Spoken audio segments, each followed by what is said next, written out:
Our officials. You're talking about VAR as some sort of magnificent computer that's perfect in every way. Well, that's Graham's view. How much more honest could he be in his challenge? It is a big... Welcome, episode 119. If you want integrity, then football is the wrong sport for you. Liverpool versus Manchester United, Premier League roundup, Kind Club, bit of transfers. Anything related to transfers, so expect anything. Starting question morality. Goodness. Music.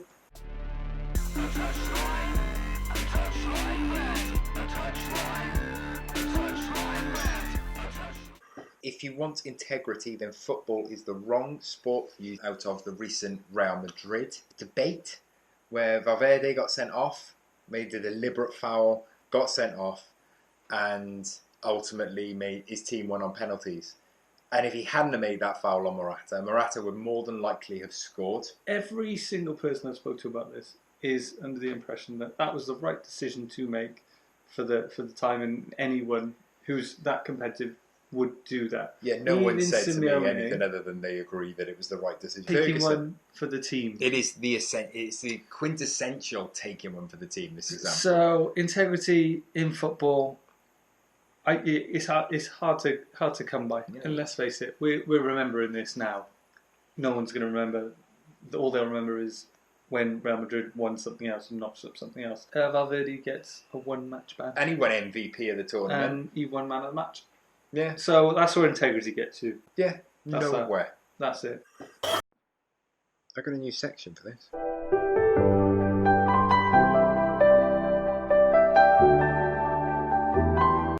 They're not going to get rid of Ole Gunnar Solskjaer because Ole Gunnar Solskjaer, not at the minute.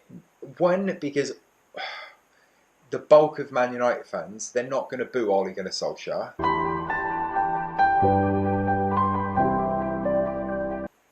I hate to say it, but Lindelof has been looking really bad. He's young, give youth a chance, move on. He's not that young. He's not that young. He's not like a 19-year-old. Do you know what I mean? He's played a lot of games. He's, 25? He's one of those players that if he plays anywhere else in Europe, he'd be phenomenal. Issues. So you're hopeful? I am hopeful. If United win... You're hopeful, but you say maybe 4-1 Liverpool.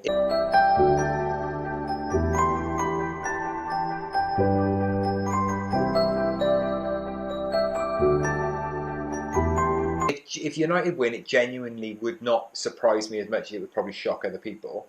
But I do see Liverpool winning this, yes. That's a technical breakdown of Liverpool and that United. Was technical as hell, that was. Really I'm proud of that. technical. Really good. All right.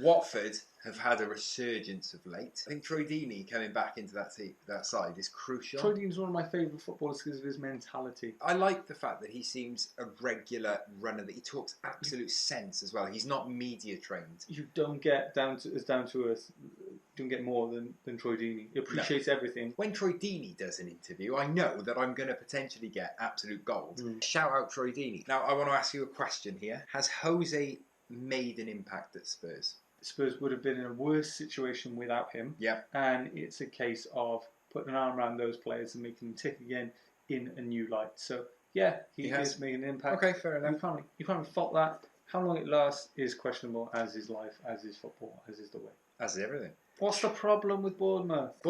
Is there a crisis or is it just bad timing? No, I don't know. They're looking rough.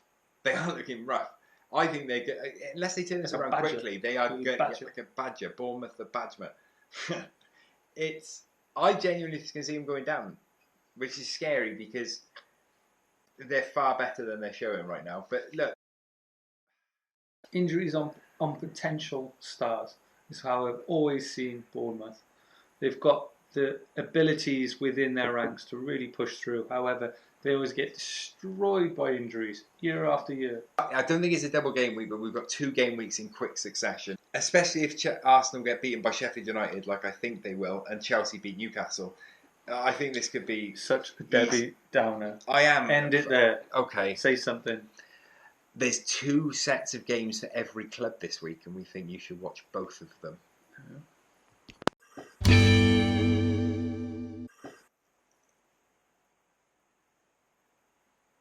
It's that time again to open up the doors of Kind Are we Club. putting VAR in?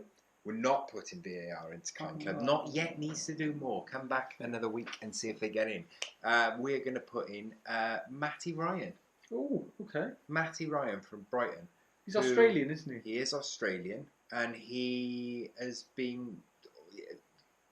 He's raising a lot of money to donate to the Australian wildfires. For every save that a goalkeeper made in the Premier League one weekend, he donated. I can't remember how much money it was, but a fair amount. Like I think it was about £1,000, wasn't it, per save? It was £500 per save. 500. But that's probably about like 2,500 in Australia. Something like that. Yeah. Besides the money for that, what is overall good about that is good, positive PR. It has. I mean, so not only is the cash going there, it's inspiring other people and it's telling people, you know what, things aren't all bad. Yeah, it was really nice. The amount of money, obviously, we were lucky enough to spend some time in Australia recently, and we know the damage that it's doing to that incredible country. So to see people raising money in this way, there's no way he couldn't come into Kind Club. He has to come into Kind Club. There we are. Yeah. Are we bringing anyone else in this week, or are we just having an Aussie in? Did I say anyone else? I can't remember. I deleted the We'll group keep chat. it there. It's getting a bit big. We need to control. It is getting a bit big.